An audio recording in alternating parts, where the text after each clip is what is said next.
Salut tout le monde, bienvenue à Dans le temps c'était bon, une émission sur le cinéma sur les ondes de CIBL. Hey, on est de retour de vacances, puis on a à moitié dessoulé de l'épisode sur Alien. Mon Dieu, on avait du fun pendant ce putain d'épisode-là. C'était extraordinaire, on avait des choses à dire là-dessus. Mais aujourd'hui... Meilleur film. Oui, meilleur film. Salut Guilla, comment ça va? T'es back? Ça va très bien. Hein? T'es de retour. J'ai jamais quitté le studio, je suis encore là. Ben oui, effectivement. C'est tout le temps des fêtes confiné entre deux micros puis une émission sur la joie d'être prêtre. Ben oui, définitivement, au Vatican. Mais, mais on n'est pas là, donc on ne peut pas repartir sur Alien. On est très capable d'en reparler pendant une autre heure. Mais aujourd'hui, on est là pour parler des bye-bye. Pas n'importe quel bye-bye, en fait, d'un bye-bye indépendant qui est sorti sur nos petits réseaux, en fait. Puis personnellement, mon préféré de cette année, Scram 2021, une production annuelle des Pile-Poil, le groupe humoristique composé de Mathieu et Simon Portelance, ainsi de David W. Morin. Salut les gars, comment ça va? Hey! Salut! Comment ça va bien? Ça va bien? Yeah, génial. Le W, c'est pourquoi? Je l'ai googlé littéralement tantôt, puis je ne l'ai pas trouvé. Genre David Morin, what the W is about? Les Pile-Poil Québec. C'est pour Winner à la base.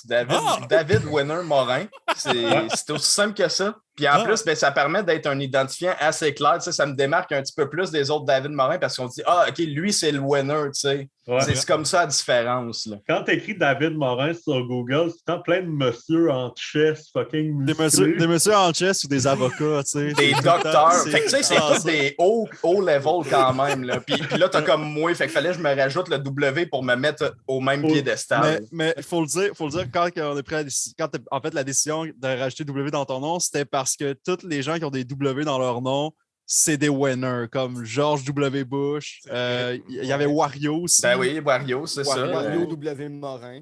Effectivement. Ouais, c'est ça, ça fait partie de la famille. Il y en a un autre, il y a Waylon Smithers. Oui, c'est vrai, Smithers et Simpson. Honnêtement, si on se mettait à chercher, vous seriez surpris le nombre de... Harvey Weinstein, puis toute cette gang-là. Wayne Gretzky. Wayne Gretzky. Mes ancêtres, c'est DW Saint-Cyr, pour vrai. Vous pourriez être surpris ce qu'on peut dénicher avec ça. Là. Non, c'est vrai. Moi, j'avais le prince William en tête, déjà là, de la royauté, le peu qui nous reste. À Verdun, il y a la rue Willibrord. Oh! Écoute, il n'y a pas plus winner qu'une rue de Verdun. Let's go. C'est le magasin Winners. Voilà. Je vous le dis, ça n'arrête pas. On préfère un épisode complet. Il y a Wack Donald dans la petite vue. Dans le temps, c'était Wong. Oh là là. Ben, en tout cas, je suis très content de vous recevoir, les chums. Je suis très content aussi de te recevoir, Guilla, pour la première fois en tant qu'auteur. En fait, toi, tu as écrit sur Scram 2021. En fait, tout écrit. Tu as tout écrit. J'ai tout écrit. OK. Les gars, allez-vous-en d'abord. C'est juste moi. C'est moi, Scram. Je suis Monsieur Scram. Les gars ne savent pas, mais Monsieur Pile-Poil, c'est moi. Il est quand même notre narrateur principal. Fait que dans un sens, c'est un peu Monsieur Scram. C'est vrai. Ouais, c'est la voix du loft. Là. C'est le maître du Scram. Mais, et Seigneur, ça va aller dans... vous installer sur le sofa. Voilà. Oh, ça va être plaisant cet épisode-là. Mais je suis très content de vous recevoir. Je voulais vous dire vraiment bravo. J'ai pas eu l'occasion de vous croiser parce que pandémie puis tout, par rapport au très beau bye-bye que vous avez fait. Puis j'avais le goût de jaser avec vous parce que je respecte aussi votre intelligence, les chums. J'avais le goût de jaser avec vous, en fait, de votre bye-bye, mais aussi peut-être des autres bye-bye, peut-être comparer puis dire comment le vôtre se démarque. Puis peut-être répondre à la grande question aussi, qu'est-ce qui fait un bon bye-bye, selon nous? En fait, j'aimerais faire une petite rectification d'abord. On ne peut pas dire bye-bye parce qu'on va se faire poursuivre, mais on va dire une revue de fin d'année. Ah oui, j'avoue que c'est pas pire. Ouais. Ça, c'est... c'est une bonne idée. Je l'ai fait dire.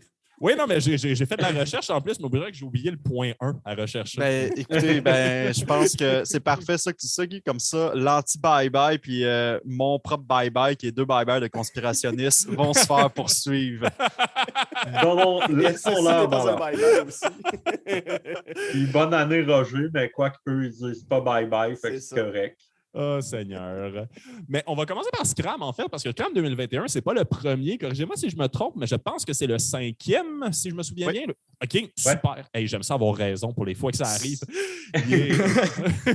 Fait que, dites-moi en fait de où est-ce que c'est parti. Puis parlez-nous en fait de votre démarche. Voici la question la plus large sur la Terre. Je peux parler des origines, en fait. À la base, tu sais, Scram, c'est notre 5e Scram dans la formule Scram. On va dire revue de fin d'année avec des sketchs, mais c'est notre 6e revue de fin d'année parce en 2016, on avait fait le show du ciel. En fait, c'était, on s'en souvient, 2016, c'est une année que énormément d'artistes musicaux, puis des artistes même en général sont décédés, tu sais. On pense notamment à David Bowie, il y avait René Angelil, Lemmy de Motorhead, il me semble. Oui, c'est ça. Il y en avait vraiment énormément, je me souviens de cette année-là. Puis, le show du ciel, en fait, on prenait les artistes qui étaient décédés, on les faisait interpréter leurs chansons, mais les chansons parlaient d'un sujet d'actualité. Okay. Fait que ça, c'était comme notre première revue de fin d'année qui n'était vraiment pas dans le même format, mais c'était cool à faire pour une fois, un one time. Mais après ça, c'était comme qu'est-ce qu'on peut faire comme pour une prochaine revue de fin d'année. On ne peut pas refaire le show du ciel.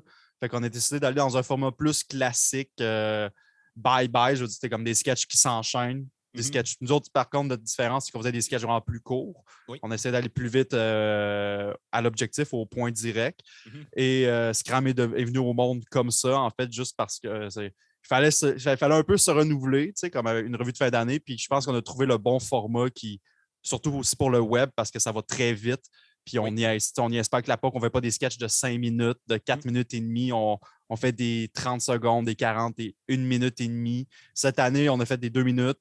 Ça a été notre plus long qu'on a fait, mais tu sais, comme ça passe assez vite dans un format rapide. Un 2 minutes au bye-bye, c'est un sketch qui passe. C'est un sketch court. C'est ça, exactement. Effectivement. Premièrement, c'est une très bonne chose que vous ayez pas basé l'entièreté de votre formule sur le fait qu'il y a beaucoup de décès de gens qu'on aime à chaque année. C'est quand même cool qu'il y ait un mini changement, que vous ne soyez pas les 4 gars fâchés que genre. Non, c'est ça. Tu sais, t'arrives, on a fait ça, puis c'était comme, c'est clair, on peut pas refaire ça. Puis c'était cool d'écrire sur l'actualité. On va aller dans un format plus classique, puis c'est comme ça que c'est. Effectivement. Puis après ça, tu penses à tous les noms de bye-bye, les appendices avec Tourlou, bye-bye Radio-Canada. C'était toutes des affaires qui insinuaient au revoir à l'année, exactement. À l'année prochaine. Voilà, c'est ça, tu sais. C'est arrivé naturellement, ça a sorti Scram. Hey, Scram, c'est direct, genre, show bye, c'est fini, votant, tu sais. C'est plus agressif que bye bye aussi. Ouais. Il y a quelque chose de plus vargeux qui reflète un peu qu'est-ce qu'on voulait faire, en fait. C'est oui, effectivement. Excuse-moi, je ne veux pas te couper, continue. Ouais, c'est ça. Okay. Non, on coupera ça au montage. non, c'est authentique. Je vais faire du montage quand CBL va commencer à me payer, c'est de même, ça marche. Donc, mais non, c'est parce que vous touchez un point, en fait, que je trouve intéressant. Premièrement, c'est vrai que vous êtes très web-friendly. J'en parlais avec Mathieu Hansfield, en fait, il n'y a pas si longtemps, qui est le réalisateur de Mouvement de Luxe. Je ne sais pas si vous connaissez ça. Oui. Mais tu sais, un des projets, puis m'en faire un parallèle, parce que c'est pas une revue de l'année, Mouvement de Luxe, là, je ne cherchais pas ça en fonction de ça, mais c'est dans le fond, lui avait créé quelque chose en fonction qu'il voulait que ça réponde au gap d'attention des gens sur Internet. C'est-à-dire que sur Internet, je veux dire, tout le monde est un peu TDAH, tout le monde a à peu près comme 6 secondes de gap d'attention. Puis je trouve que le bye-bye, spécialement quand tu le réécoutes en fait par la suite sur tout.tv ou sur le site de Radio-Canada, il y a un problème de ce côté-là sur le fait que c'est pas rythmé web en tant que tel. Puis vous, à date, vous êtes pas mal le seul, j'ai trouvé de cette année, qui répondait à ça sur le fait que, genre, Squid Game, on a 32 secondes, go. c'est ça. Mais non, c'est ça, je trouve ça cool. Mais une autre affaire, je trouve le fun, c'est que dans votre nom, Scram, justement, c'est très assumé qu'il a commencé une espèce d'agressivité, en fait, infinie l'année, là, Chris, genre. Puis pour avoir écouté beaucoup de bye-bye pour me préparer à cet épisode-là du show de radio, ça fait depuis 72, selon les bye-bye que j'ai regardés, qu'on n'a pas vécu une année dont on va s'ennuyer. J'ai jamais vu un bye-bye de gens qui sont comme « c'était une belle année ». Non, ça n'arrive pas. Fait que j'aime bien votre espèce de côté quand même, pas fâché, mais comme fatigué de l'ensemble des années condensées en genre un 30 minutes bien sonné. Je trouve ça bien cool. J'ai beaucoup de fleurs à vous lancer, c'est pas tout le temps des questions. Merci. Yeah. C'est vrai que dans la sonorité, c'est vraiment, tu sais, Scram, c'est ce que tu dis à 3 h du matin quand le bar est fermé puis que le fatigant il est encore là à essayer de creuser la fille puis que tu dis, ah ouais, scram, esti, je m'en vais me coucher, tu sais. Yeah. Ça fait très, très québécois aussi. Là, tu sais, Ouais. le scram, tu sais, il y a quelque Ouais. chose d'identitaire aussi un peu avec ça. Fait que Ouais. c'est ça, il y avait beaucoup de meaning à travers ce mot-là. Effectivement. Il y a une affaire, puis c'est un tout petit sketch, mais je le trouvais génial. Puis je trouve que ça représente bien le ton, peut-être la différence que vous avez aussi. Le sketch avec une certaine apparition d'un certain Julien Lacroix. J'explique en passant, ils ont pas, juste pour ne pas vous canceller les cartes en même temps, ils n'ont pas tourné avec Julien Lacroix. Ils ont utilisé un petit peu de footage de l'entrevue pas universellement acceptée, faite par Le Devoir. Puis je trouve ça le fun parce que le bye-bye de Simon-Olivier Fecteau, sans rien lui enlever ou en lui enlevant un peu, il n'aurait jamais été là. Puis pourtant, genre, ça me fascine un peu parce que des fois, c'est des référents du genre comme d'un bye-bye, les gens sont fâchés après, mettons, une émission qui n'était pas si bonne que ça. Mais il y a des affaires vraiment fanchantes que vous prenez la peine d'adresser dans votre émission. Puis je trouve ça le fun. Fait que j'ai 2 questions. Premièrement, est-ce que ça fait partie de votre identité, comment dire, de prendre cette tournoi-là un peu plus engagée puis un peu plus à risque? Et 2, vous êtes-vous déjà mis dans la marde?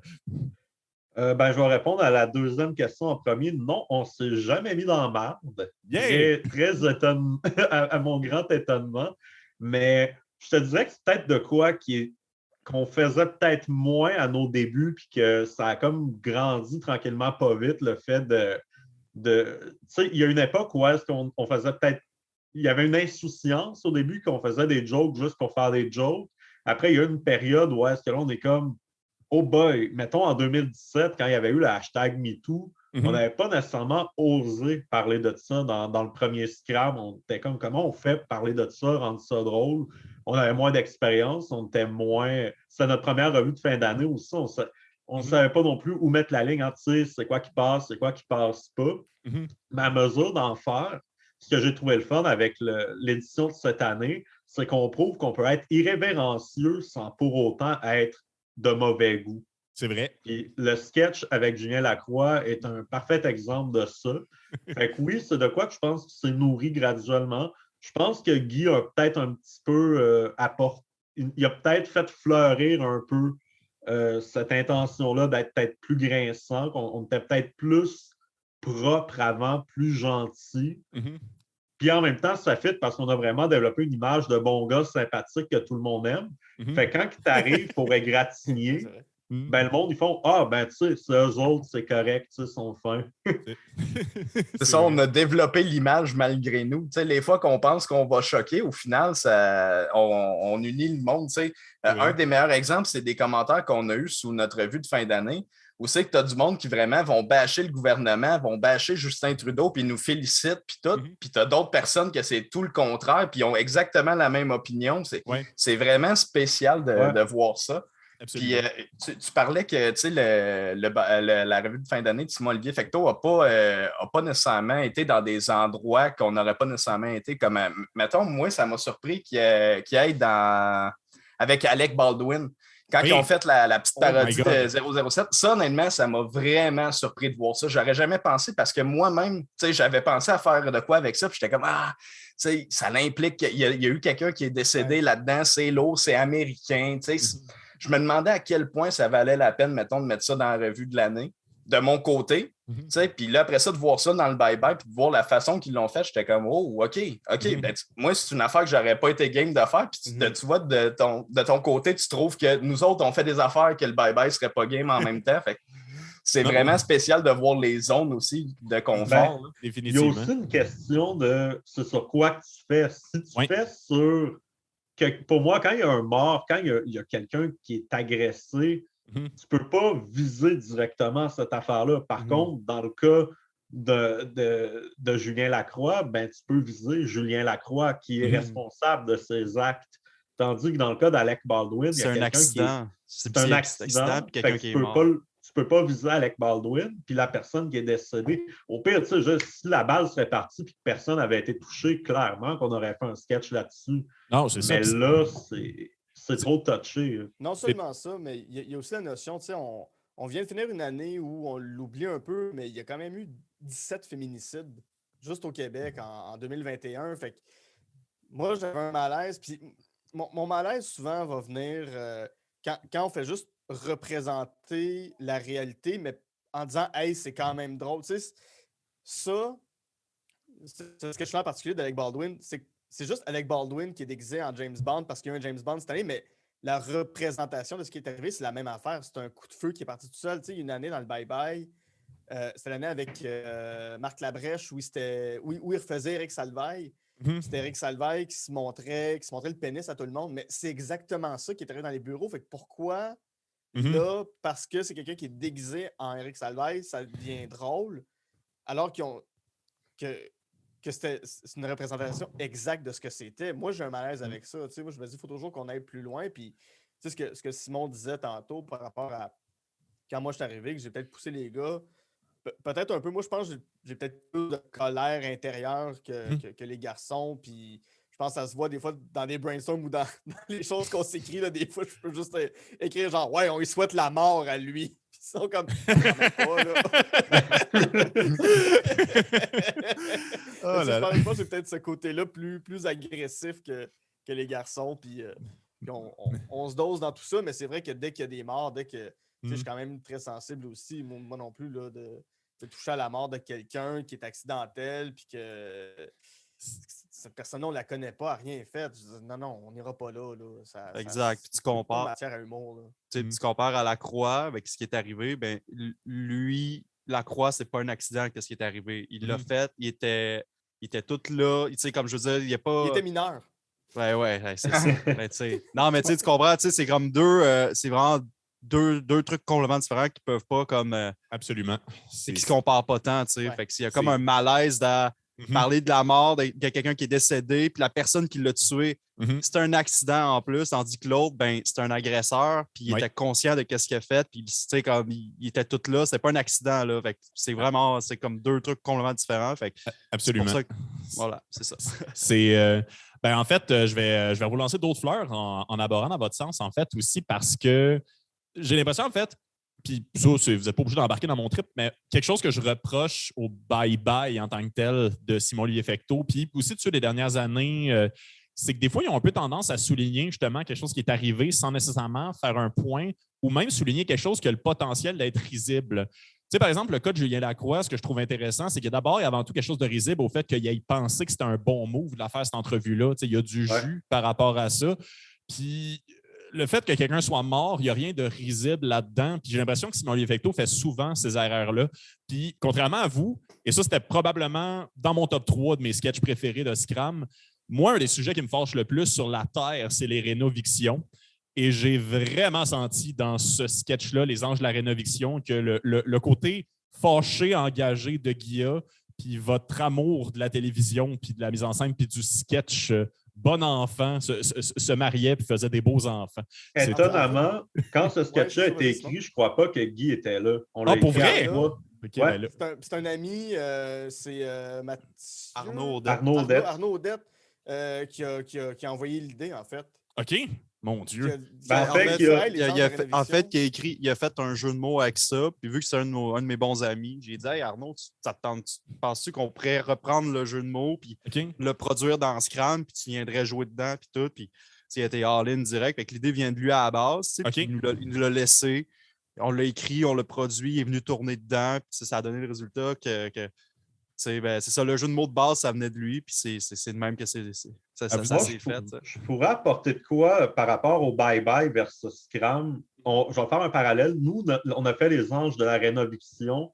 Notre sketch visait les gens qui se font kicker dehors de leur logement, puis que c'est ça le vrai drame, en fait, selon nous, dans l'immobilier cette année, c'est ça. Le bye-bye, eux, ils ont fait un sketch sur « Hey, c'est donc dur de s'acheter une propriété de nos jours. » C'est vrai. Ça donne une idée des préoccupations puis de c'est quoi notre statut social puis c'est quoi notre vision des choses. Les gens qui écrivent sur le bye-bye, ben, pas toute la gang, mais les hautes têtes dirigeantes du bye-bye, c'est des gens qui ont de l'argent, c'est des gens qui sont bien nantis. Puis je ne suis pas en train de critiquer ça. Ils ont gagné, ils ont travaillé fort pour se rendre là. Puis c'est des gens dans la fin quarantaine, début cinquantaine. Absolument. Nous, on est fin vingtaine.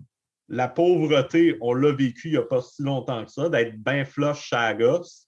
On n'est pas loin, on connaît des gens qui la vivent. Fait qu'on n'est plus touché par ça. Fait que juste ça, je pense que cette petite affaire-là fait que quand les gens écoutent Scram, ils se sentent peut-être plus représentés, plus pris en compte.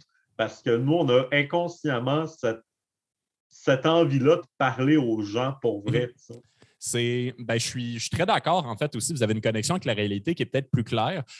Et vous avez, étrangement, parce que ça pourrait être ça, mettons, vous pourriez être pour l'Internet ce que le bye-bye est pour la télé, mais j'ai vu dans votre revue de l'année quand même une revue de l'année en tant que telle, de l'année dans son ensemble. Il y avait, je veux dire, il y avait des références à ce qu'il y avait sur Netflix, il y avait des références aux nouvelles, il y avait des références à la politique internationale, il y avait des références à des potins de stars extrêmement locaux par rapport au Québec en tant que tel, versus que le bye-bye, j'ai l'impression depuis plusieurs années, qui est beaucoup basé sur justement la télé, puis c'est tout. Sur le fait que 100% en fait de qui il questionne pour savoir c'est quoi les bonnes idées de sketch à faire pour représenter l'année, c'est tout le temps par rapport à justement seulement la télévision. On en parlait. Vas-y. C'est vrai, moins depuis que c'est Simon-Olivier Fecteau qui est là, je trouve. Okay. Dans les années où c'était Louis Morissette, les années où c'était Véronique Cloutier, ce n'était que de la parodie d'émissions de télé ou de vidéoclips de Marie-Mé ou de Madonna. Mais tu sais, c'était vraiment tout le temps une parodie d'un show de télé. Il y en a encore beaucoup. Il y en a encore beaucoup dans le bye-bye. Tu dis, je suis traumatisé que tu m'annonces que ça a déjà été pire, là, mais moi, honnêtement, dans le temps que c'était Véro et Louis qui faisaient les bye-bye, je le disais à cette époque-là, j'avais à peu près 20 ans, même moins que ça. Pour comprendre toutes leurs gags et aimer tous leurs sketchs, il faut que tu écoutes la télé 360 jours par année. C'était tout le temps des insides à d'autres émissions. Fait que t'as pas. Oui, c'est correct qu'une émission de télé soit ton véhicule, mais ça doit pas être la source de tes gags. Faut que tes gags soient comprenables, même si tu n'as pas nécessairement vu l'émission, pour que les gens puissent s'accrocher. Moi, pendant des années, le bye-bye, j'étais certain, hein, excusez, j'ai complètement perdu ce que je voulais dire. Là. C'était trop long, Simon. J'ai abandonné. Si je peux juste rajouter quelque chose, c'est moi, une affaire que j'aime, qu'on se permet de faire dans Scram et qui ne se permettent pas de faire au bye-bye, c'est d'avoir des vieux référents. Puis je vais juste faire une petite digression par le bye-bye, mais il y a quelques années, l'année où il y a eu les Pitbulls, c'est quoi, c'est 2016-17? 2016. 2016. Le sketch du bye-bye, c'était de refaire une émission qui s'appelait Le Vagabond, qui était un show des années 70, je pense. Ultra qui était. Il faisait le vagabond, mais avec un pitbull. Puis moi, ça me gagne, ces estis de sketch-là. Je trouve ça tellement tata d'aller chercher un vieux référent puis de faire comme on va le traiter. Puis ça faisait très RBO comme sketch. C'est vrai. Non seulement il y avait André Duchamp qui était dans le sketch pour aider, mais tu sais, André Duchamp qui est là, c'est super drôle. Mais avec les pile-poils, c'est le fun parce qu'on est comme, si ça me tente de parodier un vieux show des années 60, 70, 80, 90, qui va nous dire de ne pas le faire parce que monsieur, madame à la maison n'auront pas le référent? Tu sais, c'est sûr que c'est pas tout le monde qui a un référent, mettons, de Papa a raison, qu'on a tous été en Legault a raison. Mais c'est un sketch qui divise. Il y en a qui sont très indifférents, qui l'aiment moins. Ouais. Il y a personne qui est revenu en disant comme je l'haïs, mais il y a des réactions comme ouais, ok, c'était le go a raison, parfait. Puis il y a des gens qui trippent dessus à fond. Là. Moi, j'ai eu des échos, les gens sont comme c'est mon sketch préféré, j'adore tout de Legault a raison. Je suis comme parfait. mais tu sais, t'as pas besoin d'avoir vu Papa a raison pour comprendre les codes de la sitcom américaine des années 50. Exact, puis quelqu'un qui ne sait même pas c'est quoi Papa a raison pourrait penser que c'est nous qui avons inventé carrément le setup du père de famille qui arrive, tout ça. Comme, on ne pourrait même pas croire que c'est une parodie directe de Papa a raison. Ça pourrait juste être nous autres qui est arrivé, qui a fait on va faire une vieille sitcom, on va mettre Legault comme qui joue le père vraiment autoritaire, puis là, le petit voisin, puis tout. Mais tu sais, c'est. Moi-même, pour de vrai, j'ai jamais entendu parler de cette émission-là, mais l'an passé, comme tout le monde, j'ai écouté WandaVision. Fait que comme j'ai un référent un peu de cette époque-là par rapport à quelque chose de très récent que tout le monde a vu. Fait que comment dire? J'ai l'impression que comme c'est pas une question que si tu as les clés ou si tu les as pas, c'est que tout le monde a différentes clés pour pogner différents niveaux de ce que vous référencez. C'est bien le fun. C'est tout, excuse-moi, je t'ai coupé. Mais c'est. Ah ben non, mais c'est drôle que tu dises WandaVision parce que je vais faire fun fact rapidement, là, 15 secondes. À la base, on avait on essaie d'écrire pour que ce soit une parodie de WandaVision avec François Legault et Christian Dubé en Vision. Mais là, ça devenait tellement des layers de genre de couches, de complications, maquillage, parce que le monde va comprendre. On a juste fait, on va juste faire une sitcom de Papa a raison, bien classique, sans que ça soit WandaVision, mais il y avait du WandaVision derrière ça à la base, la première shot d'écriture, puis comment on l'imaginait. Fait que c'est drôle que tu en parles. Fait que du monde comme toi qui n'ont pas nécessairement connu Papa a raison, ben, qui ont écouté WandaVision sur Disney+, vont faire « Hey, ça me dit de quoi, ça? Ça me rappelle, j'ai vu ça cette année, me semble, de quoi dans ce genre-là. » Fait que c'est quand même des référents très obscurs, mais que tout le monde peut apprécier malgré tout. Ben, c'est surtout de faire attention quand tu vas dans cette zone-là. Puis je peux penser à la parodie des Lavigueurs aussi, que tu assez de jokes que les gens peuvent comprendre, même s'ils n'ont pas vu la série, puis ils peuvent quasiment penser que ça a été inventé. Tu sais, moi, quand j'écoutais RBO à 15, 16, 17 ans, je n'avais pas vu toutes les parodies d'émissions qu'ils écoutaient. Je n'avais pas vu toutes les émissions qu'ils parodiaient. Mais il y en a quand même un bon pourcentage que je trouvais drôle quand même. C'est sûr que, bon, les parodies des Dames de cœur et de Lance Compte, il faut que tu aies vu la série originale parce que ça fait référence à des scènes directes. Mais ça reste que dans le cas du sketch de La Vigueur, entre autres, si tu n'as pas vu la série, tout ce que tu as à comprendre, c'est qu'il y a du monde qui gagne à la loterie vaccinale puis il se passe ça. Oui, effectivement. En passant, chapeau pour avoir casté Raphaël Bolduc. Mon Dieu, qu'elle fit dans ça. C'est tellement bonne. Non seulement elle, mais Danae aussi. Danae qui a repris son rôle qu'il avait joué dans la série initiale. Ah oui. Attends, Danae Beaulieu a joué dans Les Lavigueurs. What the fuck? Oui, il faisait Michel Lavigueur. Il a repris le même. On l'a réhabillé pareil avec le même genre de perruque. Puis on a des photos size to size, là, comparatives de la vraie famille dans la série puis de nous autres. Puis Danae est pareil. Là, c'est incroyable. Il a la même face. On dirait qu'il même pas il a vieilli. Là, puis ça fait quasiment 15 ans. Là. Il y a eu combien de vies, ce style-là? Moi, je tiens vraiment à féliciter tout le monde qui était pas juste particulièrement les Lavigueurs, mais Scram au complet, parce que tous les invités qu'on est allés chercher, ils ont été vraiment solides. Il n'y a personne qui est comme « Hey, lui, il était off ». La gang des Lavigueurs, c'était parfait. Andy Saint-Louis qui faisait Marimé, c'était écœurant aussi. Tu sais, je ne les nommerai pas toutes, mais tout le monde a été vraiment écœurant. Ah oui, autant aussi les comédiens, premier rôle, deuxième rôle, les figurants qui sont venus participer, c'était très cool de leur part, mais les techniciens, maquilleuses, je pense notamment à Chloé, la blonde à David, tous les gens qui ont de l'externe, qui ont collaboré, autant donné de leur temps. Là. Et ça, caméra, son, même réalisation, Miguel, qui est venu réaliser un des sketchs avec Rémi, Silent Hall. C'est eux qui l'ont produit, tu sais. Tous les gens, même du Focus Group, il y a tellement de gens qui ont participé à ça que, pour vrai, c'est tous des gens talentueux. Pour vrai, merci encore, je les félicite aussi parce que c'est bien beau nous quatre, tu sais, mais il y a aussi, si on n'avait pas ce monde-là avec nous, on n'aurait quasiment rien, tu sais. Fait qu'on, mine de rien, eux aussi font partie de la magie de ça, tu sais. Puis je prends le temps de les remercier et de les féliciter, tu sais. C'est très important. Ben absolument, on les salue tous. C'est un bel effort collectif, mais tu sens le plaisir aussi que les gens ont à travailler sur ce projet-là. Tu sais, j'ai l'impression que ça répond à beaucoup de monde. Puis j'en profite aussi pour le dire parce que là, en plus, on blaste littéralement l'autre production qui a quand même coûté plusieurs centaines de milliers de dollars. Mais vous. Quelques millions. Ouais, quelques millions. Je ne sais pas comment le Québec fonctionne d'un point de vue argent. Entre 2 et le budget de Nouvelle-France, mais ça, c'est un autre débat. Mais c'est une revue de l'année indépendante que vous faites tout le long de l'année. Tu sais, c'est une fois sur deux, quand je prends une bière avec mon ami Guilla Saint-Cyr, la bière finit par comme, ben là, il faut que je parte. Là. On a un focus group là, pour Scram. Là. Ça a miné notre amitié, mais pour des bonnes raisons. Oh, ben là,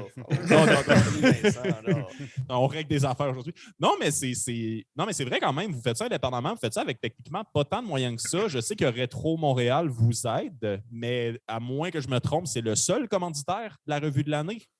Il y a un commanditaire puis il y a un socio-financement. OK. Ouais.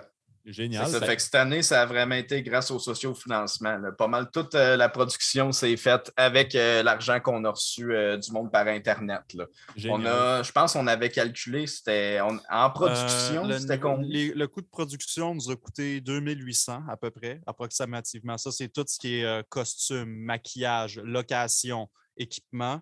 Et le reste, ça prend 1300 pour payer tous les gens de la technique, maquillage.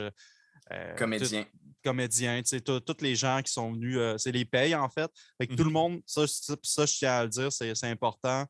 Moi, Simon et Dave, on l'a fait bénévolement de A à Z. Nous autres, notre priorité, c'était de payer les gens qui venaient, qui font ça bénévolement pour nous depuis des années aussi. Mine de rien, il y en a que c'est des gens ça fait 3-4 ans qui sont sur le Scrum et qui se font ça bénévolement. Fait que c'était très important de prioriser ces gens-là de les payer, en fait. Donc, on a à peu près eu un budget de plus le rétro MTL, là, je dirais à peu près un 4300, 4400, comme à peu près, là, ish, là, je vais dire.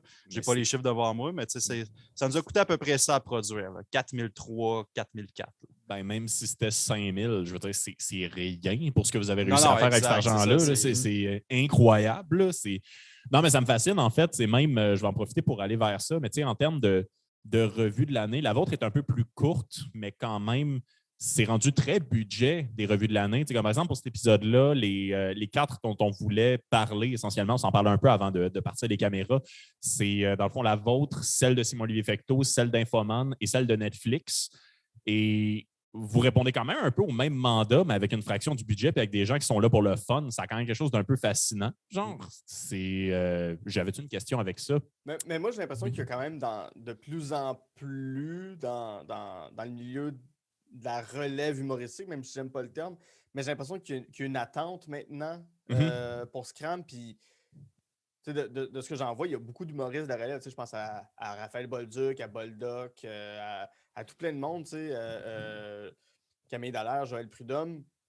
Si on leur demande de venir participer à Scrum, c'est comme « Oh mon Dieu, ils m'ont appelé pour le faire. » J'ai l'impression que plus on le fait, à un moment donné, ça devient un peu une espèce d'institution. J'aime pas. J'ai encore là un autre terme que j'aime pas. Mais tu sais, je comprends ce que tu dis, Guy, puis c'est vrai que ça se ressent quand tu sais, il y a du monde, je prends par exemple Véronique Isabelle Filion, tu sais, qui m'avait écrit j'ai hâte de voir Scrum et tout. Puis, tu sais, nous, on avait notre liste de gens, des gens potentiels à inviter si on a un casting qui fit, tu sais. Puis, j'ai dit, Véro, tu sais, t'es dans la liste de les gens qu'on veut inviter. C'est juste, il faut un rôle, puis tout. Puis, t'es super contente d'apprendre ça. Puis, il y a plein de gens qui c'est ça que, tu sais, qu'ils savent pas qu'on veut les inviter. Puis, quand on leur dit, c'est une belle surprise. Tu sais, quand j'ai pensé à Raph Bolduc, justement, tu sais, quand j'y ai dit, genre, je l'ai croisé dans un bar, un show d'humour, puis on venait de finir d'écrire Les Lavigueurs. Je disais, hey, je m'en allais t'écrire demain, mais je te le dis là.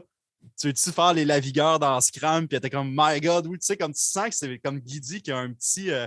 C'est un peu comme toutes les. C'est fébrile, une petite fébrilité. Oui, il y a une fébrilité. puis c'est comme. Il y a beaucoup de comédiens que leur rêve, c'est un peu de jouer. Ben, pas toutes, mais il y en a beaucoup que comment je pourrais dire, le top le haut de l'échelle, c'est de jouer dans le bye-bye. Tu sais. C'est vrai. Il y a un petit truc, pas de même avec tout le monde, mais il y a beaucoup d'humoristes de la relève ou du monde que c'est.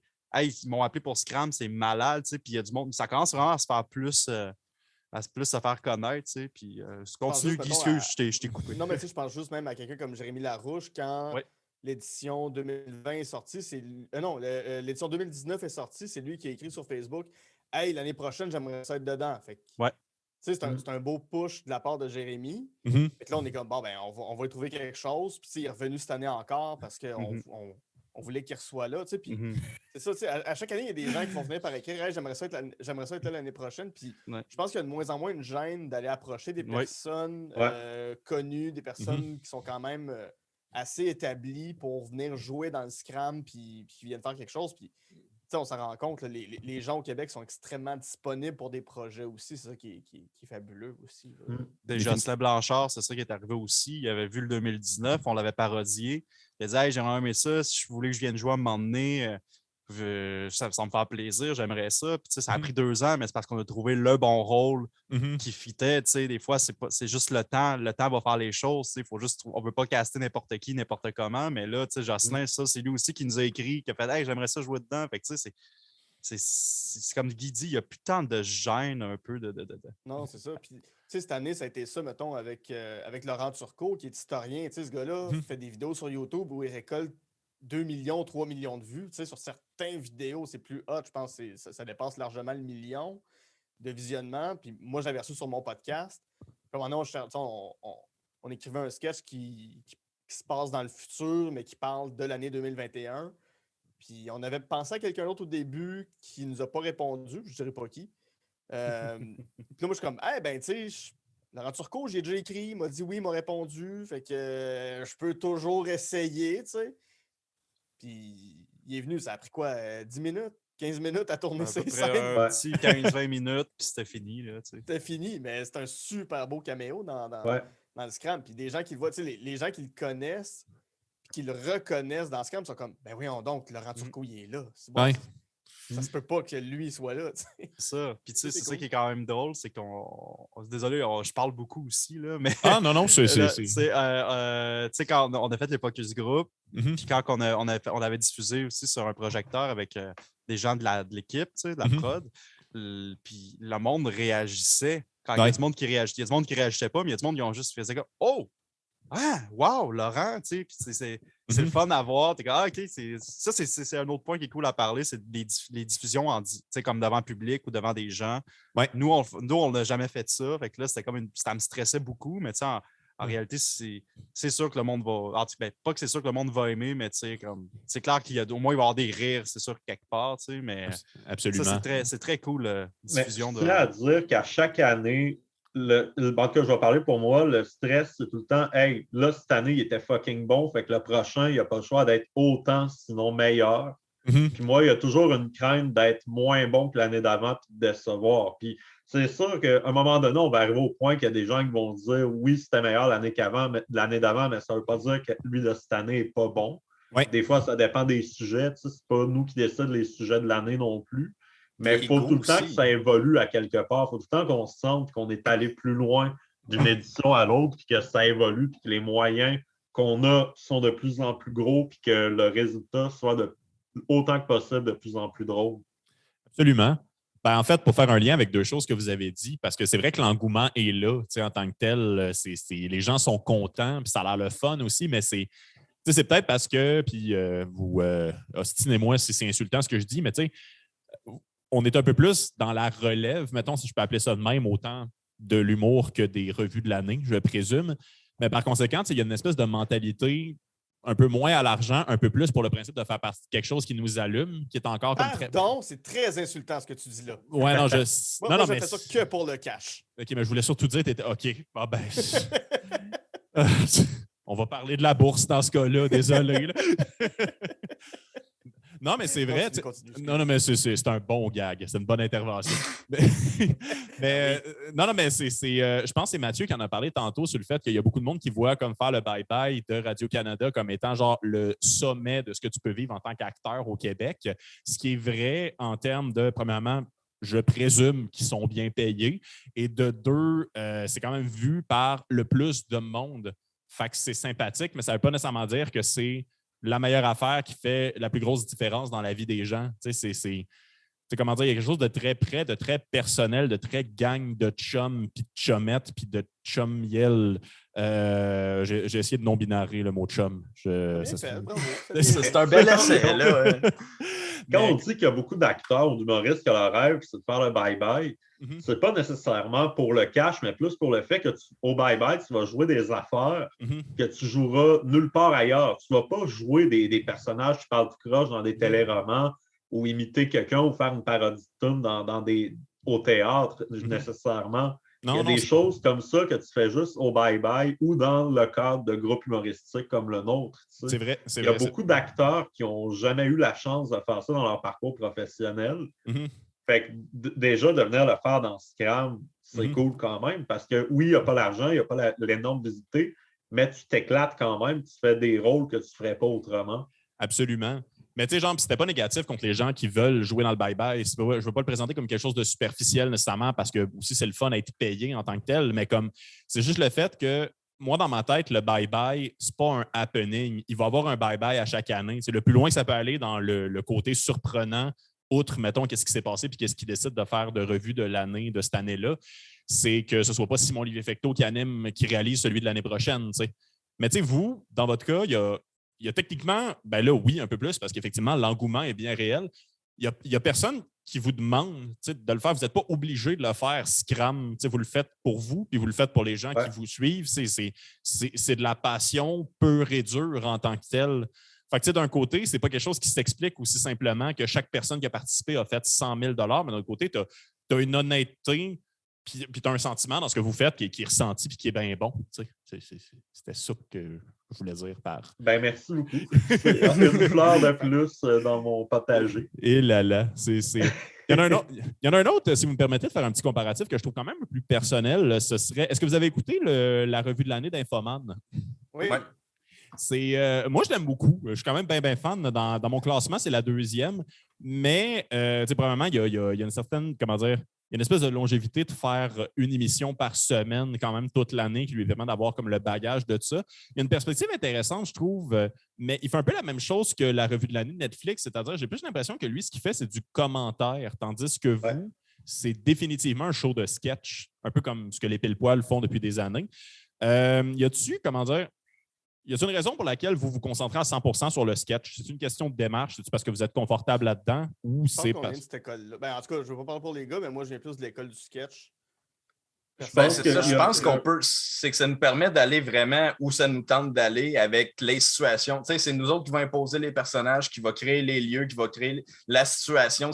Tout est dans notre contrôle avec un sketch. Je trouve que tu peux te permettre d'aller vraiment plus loin que juste, tu sais, si tu mets vraiment ça serré dans des bars, comme justement, tu sais, c'est sûr que je trouve que c'est pas un bon comparatif, mettons, Scram puis Infoman, parce qu'Infoman, à la base, c'est vraiment une série de journalisme, de nouvelles. Ça raconte l'actualité. Fait qu'après ça, leur revue de fin d'année, oui, c'est segmenté avec des gags davantage, mais c'est vraiment, à la base, ça reste quand même, je trouve, une revue comme d'actualité. Ça reste dans la nouvelle, mais avec un ton plus léger. Ouais, tandis que j'ai trouvé que Deft ou 2021, ça, j'ai trouvé que oui, il y avait un petit ton léger, mais en majorité, je trouvais ça très dramatique. Puis les jokes ne réussissaient pas à couvrir le drame qu'on nous a mis comme. C'est vrai. Ben, Death to 2021, en fait, moi, je sais que Guilla ne l'a pas aimé, il m'a écrit tantôt. Mais ça, c'est du commentaire peu réduit. Puis juste pour rendre ça clair, en fait, c'est pas dans la structure que je compare, mettons, Infoman à Scram, mais un peu plus dans le côté irrévérencieux, sur le fait que j'ai l'impression qu'il se permet d'aller loin. Puis peut-être son angle est un peu plus. En tout cas, plus moralement en accord avec mes valeurs que le sketch d'Alec Baldwin dans le Bye-Bye de Simon-Olivier Fecteau. Mais je te dirais peut-être que nous, la raison pourquoi on fait du sketch, c'est quand on a commencé, je vais parler plus pour moi, mais quand on a commencé les pile-poils, puis même un peu avant, c'est 2013-14, c'est une époque où il n'y avait pas de sketch à la télé, il n'y avait plus de sketch nulle part, il n'y avait plus de personnages nulle part. C'est vrai. Moi, j'avais un manque de ça, donc je me dis, regarde, il n'y en a pas, je vais en faire. Puis ça a commencé de même, puis on a fini avec le temps, à force de faire de l'essai-erreur, d'acquérir une certaine expertise là-dedans. Puis l'avantage, quand tu fais des sketchs, pour parler d'actualité, c'est que tu peux twister la réalité puis faire de quoi d'alternatif, d'être dans un autre univers complètement qui part de la réalité, mais de l'amener complètement ailleurs. Tandis qu'Infoman, tu es dans la réalité, c'est très groundé puis c'est très correct comme ça. Mais nous, ça nous donne la liberté de pouvoir faire un film d'horreur avec le couvre-feu, par exemple. C'est vrai. Ben, ils ont quand même fait voler un poil de chess de Charles Patnaud. C'était incroyable. C'était un beau moment, ça. C'était quand même un bon moment. J'étais même touché, moi, à ce moment-là. Ça venait me chercher. Jusqu'au moment où ils ont refait une toune de David Bowie. Puis là, j'avais vraiment l'impression qu'ils vous avaient plagié. J'étais comme ça. Là, ça va trop loin. C'est pas la même toune, c'est pas grave. Non, je sais, mais Bowie, ça appartient à Simon Portelance. C'est ça, c'est Simon. Ground control to Major Tom. Tu vois, c'est moi. David Bowie aurait eu 75 ans cette semaine. Alors, on a fêté Simon Portelance. Et voilà. Très, très, très bon choix. C'est très fort. Mais même, tu sais, Infoman, même le sketch sur le troisième lien avec les images des 10 commandements, Cléopâtre, tout ça, c'était malade de faire ça. Ben oui. C'est cool qu'ils font ça. Ils n'ont pas le temps dans l'année de faire ça à l'émission régulière. Fait que pour le 31 décembre, ils s'en permettent, parce que là, ils ont le budget aussi pour pouvoir commander ça. C'est super cool, puis ils voyagent, ils vont à plein de places. Moi, je trouve ça le fun. Il est avec. C'était qui la mannequin? Ça fait 2 ans qu'il est dans Infoman. Tyra Banks. Tyra Banks! Ouais. Moi, je veux que Tyra Banks devienne la prochaine Chantal Lamarre. Ben oui, pourquoi pas? Hey, ce qui est bien avec Infoman aussi, c'est que contrairement, mettons, au Bye-Bye ou à Scram, que faut que tu recatches à quel événement que ça fait référence. Infoman t'a fait un récapitulatif de l'année au complet. Ouais. Fait que quand tu arrives pour écouter le bye-bye ou Scram après, quoique Scram sort avant, tout ça est frais dans ta tête, puis tu as toutes les références, tu as toutes les clés pour comprendre ce qui va venir après. C'est vrai. Il y a quelque chose qu'on parlait tantôt, en fait, sur le fait que des fois, tu n'as pas tous les référents, mais tu en as assez pour que ce soit divertissant. Quelque chose que j'aime bien aussi, c'est votre utilisation de la musique. Excusez, j'ai été crowbar. Là, on peut retourner à Infoman éventuellement. Mais tu sais, je pense à votre sketch du petit Jérémy, en fait, puis de Mike Ward. Même, imaginons, là, mettons que c'est possible, mettons que quelqu'un a fuck all entendu parler du procès entre Mike Ward et le petit Jérémy là, dans les 10 dernières années. Ben, il connaît quand même Pour Some Sugar on Me de Pearl Jam. Là, c'est-tu Pearl Jam ou Def Leppard? Ouais, j'hésitais entre les deux comme un gros cave, excusez. Mais ça revient à l'idée que je disais tantôt, on se bade pas de devoir parodier la toune de l'année. L'année où est-ce qu'il y a la toune Coton Watté qui est sortie de Blue Jeans Bleu. Je me rappelle, moi je pense que c'est la première année où j'étais script éditeur, auteur. Ça a 2 ans, je pense. Vous, là. Ouais, mais j'en temps plein, où j'étais plus impliqué. Je pense que c'est la première fois. Puis, on écoutait la toune, puis c'était comme, ouais, si quelque chose se présente, fine, on le fera, mais tu sais. On s'obligera pas. On se tordre le bras. Faut pas se tordre le bras de le faire. C'est ça, si on n'est pas inspiré. Mais je me souviens, on cherchait une toune rock avec le petit Jérémy. Je me souviens plus qui a dit Pour Some Sugar on Me, pauvre petit Jérémy, puis de là, ça sort, tu sais. Même chose, je me souviens, on était dans. Je ne sais plus, on était, les gars, on est revenus chez Mathieu, puis on commence juste à parler de. C'était-tu pas le cliché? On mangeait à pataterie, puis on a pensé au coloc. Au coloc. Ouais. La toune s'est écrite. On mangeait un hot dog, puis ça s'est écrit quasiment tout seul. Ça s'est écrit en 5 minutes, puis on arrive chez Mathieu, on va sur Zoom, on appelle David. David, connecte-toi, hey, on a une toune. Puis David, ça s'est fait vite. On s'était dit bye, là, 1 heure, je reviens à la maison. Hey, on a une toune!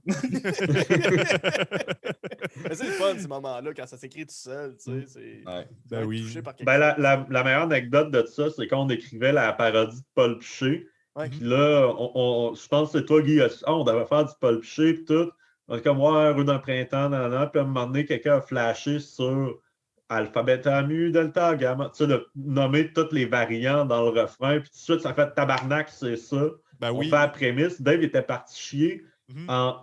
Ça s'est écrit en. À chaque fois que je m'en vais un petit moment, on écrit une toune de même. C'est ça.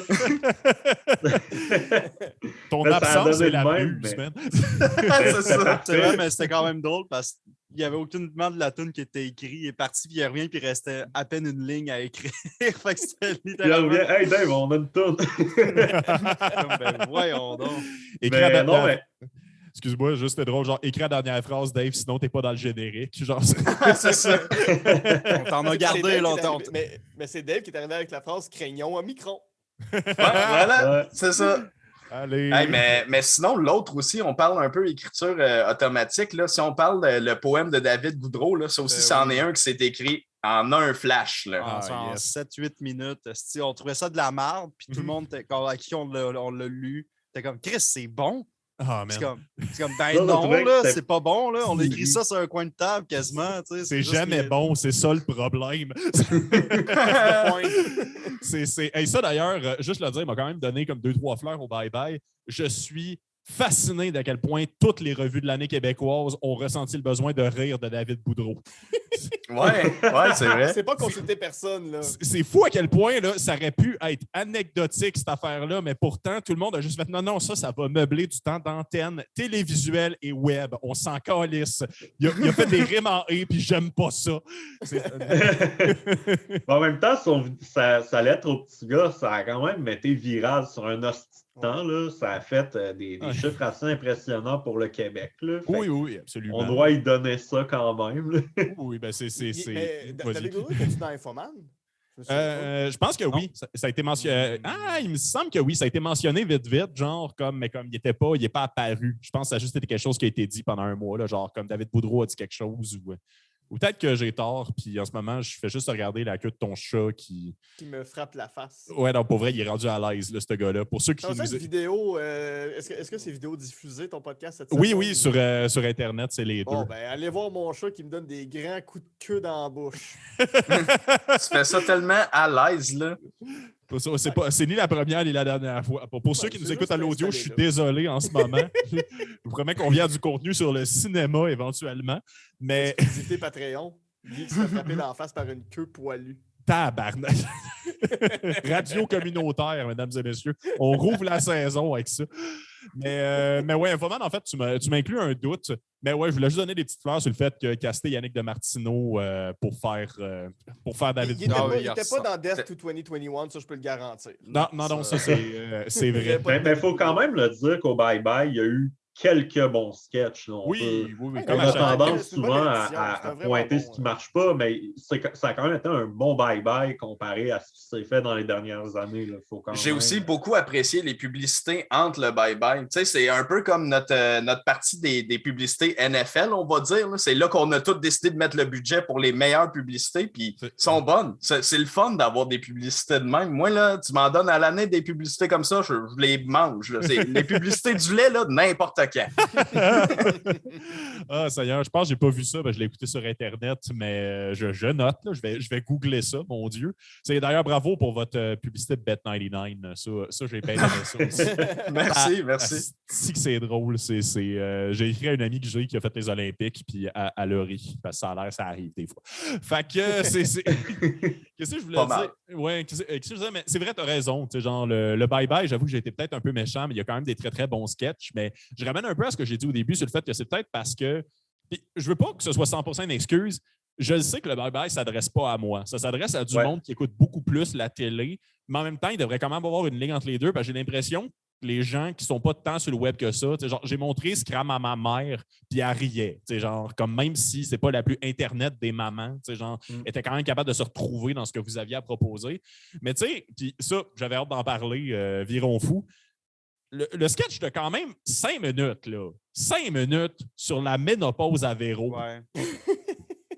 Tu vois On ça dans dirait mes, qu'ils sont pas capables. On dirait qu'ils ne sont pas capables de faire un bye-bye sans avoir un sketch sur Céline ou Véronique Cloutier. Ça fait partie du mandat. C'est le mandat, C'est dans le guys. contrat. C'est dans le contrat. C'est un vieux contrat qui a été signé par René Angélil en 71, man. Genre. Il l'a signé pour 100 ans. On est pogné avec. Là. Non, Oui. Céline savais avait même pas. 14, il prévoyait la marier, puis il prévoyait qu'elle soit dans les bye-bye. Véronique était bébé à ce moment-là, puis il est comme, elle va aller loin, la petite. Ouais, Je peux vous lire ce que j'ai écrit comme note. Vas-y. J'ai écrit très long, pas la référence du documentaire de Véro, j'ai pas aimé. Mais ça moi, va Mais droit au point. c'est parce que je le sais qu'il y a un documentaire sur la ménopause de Véronique Cloutier, parce que je travaillais en télé, mine de rien, mais je veux dire. Attends, il y a un documentaire sur la ménopause de Véronique. Oui, c'est pour Oui, ça oui, qu'ils en ont c'est fait. OK, fait que c'est vraiment... OK, je pensais que c'était une joke, moi, là. Non, non, OK. c'est un référent télévisuel parce qu'il y a Véro, eu un un show, documentaire comme ça, sur la ménopause. Parce- tu sais, Fait que Il y, a on une, est- il y a une version de ça qui est encore plus longue. Il y a Oui, une- oui. Question sérieuse, là. Oui, ils n'ont pas juste inventé ça from scratch. C'est vraiment, ça, c'est une parodie télé. Ben, c'est parce qu'il y a un documentaire sur la ménopause de Véronique Cloutier sur Tout TV, c'est la section à Véro, c'est ça? Ouais, Oui, Véro la section- TV. la section- Véro il y a pas TV. de section sur tout été. C'est ça, mais il y a un documentaire sur la ménopause. Est-ce que tu as Louis Morissette qui est comme, ah, ben, c'est ça, là, des fois, à chaud, puis à crie. C'est vraiment comme. J'ai trouvé ça mauvais comme sketch. Là. 5 Ça, minutes c'est de du ça, bon financement, ça, c'était- là. Non, ça, Ah, c'est. c'était même pas 5 minutes, c'était 3 minutes, mais ça a Ça l'air d'être passe. un Ouais, 6. c'est ça. Mais le problème, ça je suis très à l'aise de le dire publiquement, Mhm. on est rendu en 2022, on peut-tu arrêter de faire des sketchs juste sur la télé, genre? Mhm. Tu sais, de faire une parodie juste sur un show de télé, tu sais, surtout dans un bye-bye, il faut que tu prennes ton show pour parler d'un autre sujet en même temps, ce qu'ils font quand même des fois dans le bye-bye, puis ce que nous, on fait toujours dans Scram. Mhm. Tu sais, quand on est arrivé avec Squid Game, Mhm. on est comme, ouais, il faut parodier Squid Game. Puis moi, j'insistais beaucoup sur, oui, il faut parodier Squid Game, mais il ne faut pas juste parodier Squid Game. Il faut que ton référent de l'année soit mélangé à quelque chose. Comme ça, si la personne n'a pas vu le référent de l'année, Mhm. elle a l'autre sujet pour s'accrocher. Puis le bye-bye, on se mauvais pli-là depuis toujours. Mhm. Mais plus que le temps avance, plus que ça ne pardonne plus parce qu'on n'écoute plus la télé en même temps, on n'écoute plus les mêmes shows en même temps. Tu sais, je pense au sketch de chanteurs masqués aussi, que je trouvais que c'était gang des jokes sur le show, à part à la fin, La fin du sketch a vraiment sauvé la patente, là, parce qu'ils ont ramené ça aux positions anti-vaccin de Guillaume le Métis-Vierge. Mais à part ça, c'était un sketch que si tu n'as pas vu le show, tu ne ris pas. Ben oui, je pense que ce genre de sketch-là, on n'a plus besoin de ça de nos jours. Je pense que eux, parce qu'on s'entend le bye-bye, c'est ceux qui ont le plus d'âge à couvrir. Là, comme tu te regardes, ils passent du show du chanteur masqué à Mehdi qui fait une parodie, des parodies de tunes de rap. Je veux dire, eux autres, ils ont un gros mandat, mais à la place de juste, dans chaque sketch, essayer d'intéresser tout le monde, ben, ils vont juste faire des sketchs spécifiques à un certain type d'âge. Fait que Véronique Cloutier, ça va être les gens plus vieux, les madames plus vieilles dans la cinquantaine, soixantaine qui vont écouter ça.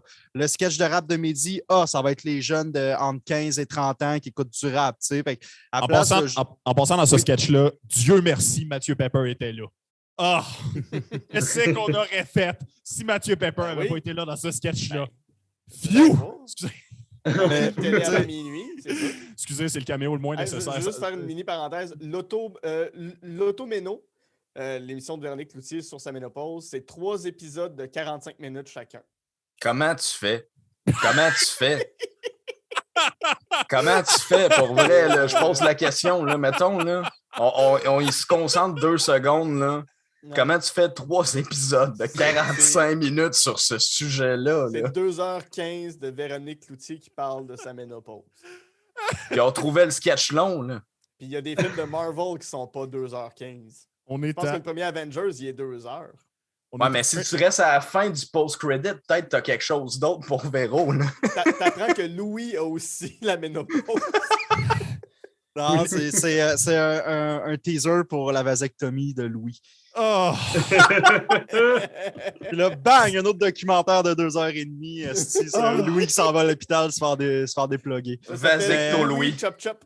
Mais non, mais tu sais, comme je disais, je pense vraiment qu'à la place d'essayer d'avoir dans un sketch, d'essayer de rassembler plus de monde, ils vont juste diviser chaque sketch de celui c'est un sketch pour les 55 ans et plus, celui c'est un sketch pour les 25 ans, celui c'est un sketch. Vaccination, ça c'est global tout le monde. Mais, ça file checklist. C'est comme OK, on a notre sketch, OK, on passe au prochain, OK, clac. Ça reste que j'ai quand même bien aimé le bye-bye, là, mais tu sais, ça, j'ai remarqué ça, c'est vraiment. C'est tout bien divisé comme ça. En tout cas, celui de cette année, je me souviens jamais quasiment des autres des années d'avant. Parce que c'est comment dire, mais je consomme tellement que j'oublie. C'est très digeste, mais c'est. Mais tu sais, c'est juste ça. C'est ça que je trouve dommage. Et à la place, tu pourrais juste travailler plus pour voir, tu sais, que pour du monde comme nous autres, on peut s'apprécier le sketch de Véronique Cloutier, de rajouter des références à des trucs de l'année. Et même chose pour les trucs plus de notre âge, pour les gens plus vieux, de rajouter, essayer de mettre de quoi pour essayer de les attirer eux aussi. Tu sais, je parle pas juste c'est pour nous, je parle autant pour les gens qui ont trippé sur le sketch de Véro, mais tu sais, ou du chanteur masqué, tu sais, d'essayer. En tout cas, je trouve que c'est juste, il faudrait essayer comme essayer de plaire d'être plus général dans chaque sketch et non genre viser un public cible par avoir un sketch parce que c'est ça. Puis, moi, je vais le dire, là, chanteur masqué, là, j'ai écrit. J'ai pas aimé, c'est long, j'ai pas la référence, beaucoup trop de criage, la pub à la fin des vaccins est bonne. C'est vrai, parce que dans chaque bye-bye, c'est plate à dire, mais il y a beaucoup de sketchs que c'est juste du criage. C'est vrai. C'est du criage, puis tu enlèves juste le bout de criage, tu dois enlever une trentaine de secondes par sketch. C'est plate à dire. Il y a du monde qui trouve ça drôle, il y a du monde qui trouve pas ça drôle. Moi, personnellement, je trouve pas ça drôle. Mais le chanteur masqué, il aurait pu juste remplacer le criage par des gags plus punchés, des gags plus directs que de juste filer avec François Bellefeuille qui est en Véronique Dicker avec une barbe et qui fait juste crier. C'est plate à dire, mais c'est correct. Il y a du monde qui aime ça, mais moi, personnellement, c'est pas mon genre d'humour, pas en tout, puis ça me gosse, puis j'ai juste le goût de fermer la télé. C'est plate à dire, mais c'est ça. Ça va sonner très hipster, excuse-moi, très rapidement, ça va sonner très hipster, mais genre, crier, c'est un procédé humoristique extrêmement fiable, mais extrêmement facile et paresseux aussi. Tu sais, dans le sens où tu vas créer un effet choc en parlant très fort. Il y a beaucoup de séries qui sont juste basées là-dessus, puis c'est rarement des séries qui sont très bien écrites. Je ne vais pas les nommer nécessairement, mais tu sais, c'est quelque chose d'un peu dérangeant. Puis c'est vrai que sur 1 heure de revue de l'année, quand ça oublie des fois de. Mais tu sais, je veux dire, un criage, une shot, je veux dire, ça passe. Ça peut être un bon gag. Oh, tu sais, c'est cool. Mais quand ça se répète, à un moment donné, t'es comme, j'ai mal aux oreilles. Là. C'est juste agressant. Quelque chose qui se répète aussi depuis quelques années dans le bye-bye qui, moi, m'agresse beaucoup. il y a toujours un gag de quelqu'un qui se défenestre, quelqu'un qui court Ouais. vers une fenêtre puis qui se pitche dedans pour tomber. Puis c'est quand même une joke de quelqu'un qui se suicide à un moment donné. Là. Je suis comme, c'est moi qui est plus sensible par rapport à ça, mais on parlait tantôt de l'humour de Simon-Olivier Fecteau, de faire un gag sur une femme qui s'est fait tuer par balle cette année. Puis je suis comme, il me semble, d'année en année, le gars qui court dans la fenêtre, l'année passée, c'était les annonces du lait, je pense. Ça, c'était il y a 3 ans à peu près. 2-3 ans. Ouais, mais je me souviens, ça m'a fait penser à ça. On dirait que c'était le même là, on est setup. en pandémie, c'est pas facile pour personne, c'est rough ce qu'on traverse. Et il y a quand même beaucoup de gens qui se sont enlevés la vie de toutes les façons possibles et inimaginables depuis toujours, mais depuis les 2 dernières années. La dépression, les tentatives de suicide. Moi, j'ai des gens autour de moi qui ont fait des tentatives de suicide, puis je suis très empathique par rapport à ça. Fait à la fin d'année, voir quelqu'un qui court vers une fenêtre pour sauter, je trouve pas ça si drôle que ça comme gag. Là. C'est pas supposé être la cerise sur ton Sunday, là. Surtout quand, en plus, il n'y a pas de point. Là, genre de mémoire, cette année, c'était un gars qui ne voulait plus entendre David Boudreau, fait qu'il met fin à ses jours. Là, genre, ouais, c'est ça. Ça aurait pu ne pas être là, mais c'est. Simon-Olivier Fecteau, excuse-moi, je vais te laisser finir. Non, mais c'était plus cette idée-là de. C'est ça, moi, ça me rend mal à l'aise. Puis je pense, je suis comme vraiment d'accord avec ce que tu dis, Guy, mais je suis pas mal sûr qu'eux, de leur bord, ils n'ont pas pensé à ça. Peut-être qu'ils n'ont pas pensé, hey, mais c'est vrai, c'est une année qui a été difficile, il y a du monde qui sont. Je pense qu'ils ont juste fait, hey, c'est drôle, c'est inusité, bang, il y a un gars qui saute en bas de la fenêtre, c'est absurde. C'est niaiseux, mais je pense juste qu'ils n'ont pas eu le thinking de. Je ne sais pas que je les défends, mais je pense qu'ils n'ont peut-être pas juste pensé à ça. Pas juste ça, mais il y a quand même des sketchs où ça fit. Je suis sûr qu'on peut en voir dans des affaires. Un film comme Scary Movie, quelqu'un qui saute par la fenêtre, que c'est tellement gros, c'est tellement absurde. Puis oui, le bye-bye, c'est gros, c'est absurde, mais je trouve que c'est pas nécessairement choisi au bon moment pour mettre ça. Ben là, c'est vraiment l'intention, c'est il se pitch pour en finir. C'est pas juste il se pitch, c'est l'effet comique, il en finit en se pitchant aussi. C'est peut-être ça aussi. C'est un peu l'affaire que j'ai reproché au bye-bye. Je suis revenu négatif, mais c'est peut-être le fait que justement, des fois, ils pensent pas. Genre, vous parliez des cases tantôt, je suis content. Tout commence à prendre son sens. On est un tout. On a fusionné les chums. Tout est dans tout. Mais c'est une fois qu'ils ont coché leur case, j'ai l'impression qu'ils ont souvent tendance à comme prendre pour acquis que la job est faite.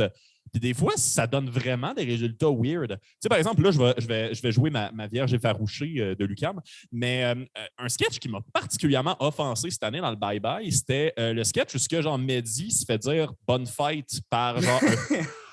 Puis c'est vraiment juste le fait qu'ils ont collissé Anne Casabonne qui pète une coche par rapport au vaccin, puis Hélène Boudreau, la fille de l'UQAM qui a montré ses seins, dans la même catégorie.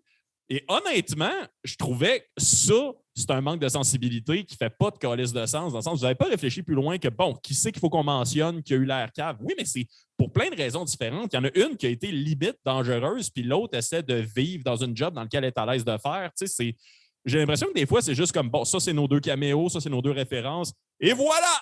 On retourne au chalet! Tandis qu'il y avait un excellent gag au travers de tout ça sur Edgar Fruitier. Ouais. Je viens d'apprendre que tu as eu 15 ans. Et, maintenant un adulte. Ouais, maintenant que tu es un adulte. Ah oui, c'est ça, maintenant que tu es un adulte. Moi, ça me fait rire. Moi, je ne l'ai pas trouvé si pire quand même. Non, moi non plus. Je trouvais que c'était quand même un bon sketch. Je comprends le malaise que tu as par rapport à justement mettre Hélène Boudreau puis l'autre puis Anne Casabonne dans la même catégorie. Mais moi, j'ai plus vu ça comme on passe plein de trucs en rafale, puis ça finit ça avec quand même Guylaine Tremblay qui dit « maudite vedette ». Je trouve ça quand même assez incroyable venant d'elle. J'avoue que j'avais pas vu ça de même. Mais c'est vrai que c'est une façon facile de pouvoir introduire du monde sans nécessairement mettre un contexte. Puis, on va souvent dire que le bye-bye sont pas assez vite puis punchés, mais dans ce sketch-là, justement, ils passaient en rafale plein de monde puis plein de sujets d'une shot. Fait que ça, c'est un gros plus pour le bye-bye qu'on dit souvent ça va pas assez vite, ça va pas assez vite, mais dans ce sketch-là, ça y allait puis tout. Fait que, moi, j'ai trouvé ça. C'est sûr qu'on mélange des gens différents qui ont pas été, qui ont marqué l'année pas pour les mêmes choses, mais en même temps, c'est l'effet rapide McDo. Ben, pas McDo, mais l'effet on en rapide, passe le là. plus possible. Puis ça, pense c'est de que- quoi qu'il faudrait plus dans le bye-bye, j'ai l'impression. Tu sais. C'était peut-être plus le fait d'avoir mis Anne Casabonne puis Hélène Boudreau une après l'autre, qui Ouais, était back to peut-être back, pas. c'est ça. Tu sais, il aurait comme Peut-être. fallu de quoi entre les deux de plus. Ah, il y avait plus Julie Payette. absurde, mais- Il y avait Julie Oui, Payette. il y a en Julie fait. Payette aussi. C'est vrai, c'est vrai, c'est vrai. Et spoiler alert par rapport à Scram, on est quand même 4 gars blancs qui écrivont une revue de fin d'année. Parce que je me souviens, on s'en était un peu parlé de l'affaire d'Hélène Boudreau, puis nous, on n'était pas à l'aise non plus d'aller là, tu sais, parce qu'on est comme, ouais, on reste quand même des dos de blancs à un moment donné, là. On est qui pour commencer à parler de cette femme-là qui monte ses seins, tu sais? Ça, elle a le droit de faire ce qu'elle veut, puis moi, personnellement, j'ai pas envie de donner d'attention à cette fille-là. Je veux dire, elle a le droit de faire ce qu'elle veut avec son corps, puis le problème n'est absolument pas là, mais moi, je jugeais que ce n'était pas pertinent de parler de ça. C'était Non, pas c'est ça. pertinent, mais tu sais, ça, je pense que c'est comme le deuxième sketch. Tu as comme l'ouverture du bye-bye, puis tu as ce sketch-là qui suit. Là. Moi, ça m'a accroché parce que justement, on parlait de la rapidité puis l'efficacité. Puis quand il y avait un sketch qui tombait un peu flat, c'est pas grave. L'autre, il arrive tout de suite. Mhm. Fait que ça l'accrochait. Moi, ça m'a vraiment fait que j'ai voulu écouter le bye-bye. Puis après ça, tu sais, s'il y en avait un moins bon, je le pardonnais parce que je me suis dit, tu sais, ils sont quand même conscients puis ils veulent faire des améliorations puis ça se sent. Tu sais, il y a vraiment un travail là-dedans. Il y a une rétrospection à chaque année, puis c'est clair, ça. Tu Ben, le sens, ça. tu vois, ça start vite. Le sketch de Hello, le gym à Québec, Uber Très Eats. bon sketch, Jim Tu sais, Québec, ça d'ailleurs. s'enchaîne tout. Pack. Sketch de la ménopause. Hein? Bon. Retour sur Uber Eats avec Marc Bergevin. Très bon callback, puis très bon caméo. Sketch de vaccination, très bon. Denis Coderre, ça va très vite, c'est très efficace. Le sketch sur Denis Coderre en Claude Legault, pour moi, c'est c'est top 2-3 des meilleurs sketchs du bye-bye. Honnêtement, le flash avec la vitre des pubs de gouvernement. Ouais, c'était bon, ça. Puis le retour de Claude Legault aussi après son burn-out, moi, ça m'a touché. J'étais comme, hey, cool, il est revenu. Tu sais, j'étais vraiment content de ce sketch-là. Et Yes. Bruno À Blanchette dire, aussi parce qui qu'on était là, on, c'était on ça. bâche beaucoup, mais Ouais, Non, Non, c'est je- ça. tu sais, ben, faut je- quand je- même faut parler du positif. Là. Je bâche beaucoup en passant. Là. Vous êtes bien C'est posé. ta faute. C'est toi ben qui oui. fais le narratif Oui, non, négatif. c'est moi le problème. C'est moi, puis la star CBL est en guerre avec Radio-Canada. Qui va gagner? On le sait pas. Mais Bruno Blanchet en Georges Saint-Pierre, regarde, Mhm. c'est toujours le fun de revoir Bruno. Mais tu sais, Colin, son sketch, il était vraiment bon aussi. Puis même à un moment donné, Ouais. il faisait Patrice Roy quand il voyait la Ah, graine. c'est dans le bon, sketch de Patrice vac- Roy, dans là. le sketch de Je trouvais ça vaccination. malade. J'étais comme, OK, c'est Bruno. Tu sais, puis Mais tu sais, ce que j'aime d'un gars comme Bruno Blanchet, tu sais, ce qu'on reproche souvent au bye-bye des dernières années, c'est d'avoir des costumes, des perruques, des maquillages super beaux. Mais tu sais, Bruno Blanchet, t'as pas besoin de le maquiller tant que ça. On est juste content de le voir lui. c'est ça. Puis, Non, il est faut pas- jamais, c'est- c'est jamais une bonne imitation qu'il fait, mais c'est Bruno Blanchet qui fait quelque chose de niaiseux. Fait Non, que mais c'est faut bon, jamais, ça. faut Ouais, jamais tu sais, pas, faut jamais pas le reconnaître. Genre, c'est ça. ça. C'est un de ces acteurs-là, de genre, c'est un peu comme Marc Labrèche, de genre, comme tu veux pas te demander c'est qui, tu veux être content de voir Bruno C'est Blanchet. ça. Genre. Mais tu sais, tu regardes Bruno Blanchet, la seule chose qu'ils ont fait pour Georges Saint-Pierre, c'est mettre des oreilles toutes cochonnées, puis Ah ouais, les oreilles des en cheveux, sueur. tu sais, puis après ça, sa face, c'était la même, tu sais, puis je veux juste, je continue rapidement sur le, tu sais, c'était Denis Coderre, après David Goudreau, Georges Saint-Pierre, tu sais, je veux dire, t'as un bon pacing, là, Ça y roule allait en fort, ça y là. allait fort. Là, t'as un sketch de Beau Malaise qui est je trouve un petit peu long. Ben, c'est Walking surtout, Dead, surtout tu sais, si puis- tu n'as jamais écouté Les Beaux Malaises. Ça, Exact, tu c'est sais, un- mais tu sais, je veux dire, faut que c'est- t'aimes Martin Matt. c'est ça, mais tu sais, ils sont partis vraiment fort, le bye-bye. Puis, tu sais, tantôt, je disais beaucoup, je disais, ah, tel sketch, j'ai juste pas aimé. Mais tu sais, ça, c'est mon opinion à moi. Puis ça reste les gens qui ont écrit là-dessus. Mhm. C'est des gens qui sont talentueux. Tu sais, Les je Beaux suis sûr- Soleils, Yves Pelletier. c'est ça, tous les gens qui sont là, qui travaillent sur le bye-bye. Tu sais, j'ai Tout bon. beaucoup de. Ouais, j'ai beaucoup d'admiration pour ces personnes-là. C'est Mhm. juste que personnellement, je n'étais pas le public cible du sketch. Fait que c'est pour ça que je ne l'ai pas aimé. Mais Ouais. faut pas prendre un commentaire de même. Si, mettons qu'il y a quelqu'un qui écoute, je sais pas, là, mais tu sais, c'est vraiment pas comme vous êtes pas bon. C'est juste, je tiens à le dire, c'est juste que je n'étais pas le public cible. Parce que tantôt, j'ai été très sec dans Mhm. ce que j'ai dit, là, mais tu sais, c'est. J'aime ça c'est comment ça, tu sais. tu te décancelles en ce moment. Là. Je me décasse. Mais non, mais tu sais, je suis juste honnête dans mon. C'est juste, je suis pas le public cible, j'écoute pas TVA, j'écoute pas Véro TV. Fait que, tu sais, moi, ces sketchs-là, Absolument. Je suis pas le public cible, mais tu sais, je parle leur bon coup. Il y en a des maudits bons dans le tas, là, tu sais, ils en ont fait beaucoup. Non, c'est un bon point. Merci de ramener en fait cet aspect positif à tout ça. J'avoue que j'allais trop loin, puis c'est vrai qu'on a fait ça toute une bien bonne job. On l'a-tu dit qu'on était des bons gars? Ah! On le savait, Simon, on le savait. Ça se devine à votre aura respective. Les gars, on commence. Pour ceux qui sont dans leur char et qui nous écoutent juste à l'audio, Mathieu vient de partager un emoji de cœur sur Zoom. C'est ultra attachant. Ça fait quand même un petit moment qu'on parle et on s'approcherait lentement mais sûrement vers la fin. Je vous ouvrirai en fait à savoir, y a-t-il quelque chose que vous aimeriez dire, que ce soit une opinion sur le concept des bye-bye ou sur Scrum ou de quoi que vous aimeriez plugger? Y a-t-il un sujet qu'on n'a pas abordé que vous aimeriez amener en finale? Je sais que Vincent, t'aimes ça faire ton petit fâché de Lucam. Il y a un sketch du bye-bye que je pense que ça vaut la peine de revenir dessus. C'est le sketch sur Monsieur Patate. Oh shit, oui. Puis lui, je trouvais que c'était, tu sais, une joke de bisoune, de temps en temps, c'est drôle, mais là, c'était rien que ça, genre. Puis ça. J'aimerais t'entendre à propos de ce sketch-là. Je pense que c'est celui-là que tu aurais le plus de choses à dire. Hey, le pire, c'est que le fait que tu m'en parles, ça me le ramène en tête. Je pense que je l'avais comme un peu refoulé, celui-là. Fait que j'ai pas. Seigneur. J'ai eu la même réaction quand on en a parlé, dans l'actualité. Je comprenais pas que ce soit resté. Genre, je comprenais pas que ce soit d'un fait saillant. Je comprenais pas que. OK, on va en reparler encore. Oh shit, d'accord. Mais non, je suis désolé, j'ai pas un souvenir très vif. Fait que j'ai pas une opinion particulièrement forte à part le fait que ça aurait été skippable, ça. Excuse-moi, c'est très anticlimatique. Mais en même temps, c'est très Simon-Olivier Fecteau. Je suis pas mal certain que lui était fâché quand ça s'est arrivé. Puis excusez, il m'a quand même allé là parce que c'est quelque chose qui n'était pas dans le bye-bye. C'est que Simon a eu une petite controverse cette année, mais genre comme. Je sais pas, ça me semblait juste être quelque chose de vraiment simple que quelqu'un ou beaucoup de monde se sont fâchés comme vraiment intense pour au final pas grand-chose. Ou en tout cas, tout le monde qui se sont fâchés, c'est tout du monde qui n'ont plus l'âge de jouer avec un monsieur patate. Et si j'avais une opinion là-dessus, ce serait le fait que Simon ait décidé de garder ça dans son bye-bye. Ça prouve un peu que la controverse ne venait pas de nulle part. La sienne, pas celle de M. Patate.